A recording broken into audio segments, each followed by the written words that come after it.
علم هناك गहवारा तारीखा।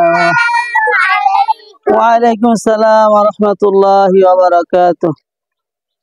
আব্বু আব্বু একটা কথা বলি। আচ্ছা বলো বলো। আজকে ভূমিকম্প হয়েছে, সর্বপ্রথম কখন ভূমিকম্প হয়েছে? ও আচ্ছা আচ্ছা, তাহলে তোমরা আমাকে জিজ্ঞেস করতেছো যে আজকে আমাদের এলাকায় ভূমিকম্প হয়েছিল, ঠিক না? তাহলে মানে সর্বপ্রথম ভূমিকম্প কখন হয়েছিল, তাই নাকি? তোমরা আমার এভাবে প্রশ্ন করো, আমি কি এত কঠিন কঠিন প্রশ্নের উত্তর দিতে পারবো?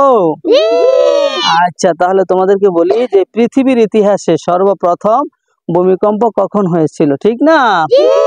আচ্ছা, তাহলে জেনে রাখো, যখন আদম নবীর ছেলে কাবিল হাবিলকে হত্যা করেছিল, এই পৃথিবীর মধ্যে বৃহত্তম এবং সবচেয়ে বড় যে ফিতনা ছিল, সবচেয়ে বড় যে মানে দ্বন্দ্ব ছিল, সেটা হলো কাবিল হাবিলকে হত্যা করা। যখন আদম নবীর ছেলে কাবিল হাবিলকে হত্যা করেছে, তখন এই পৃথিবীতে ভূমিকম্প হয়েছিল।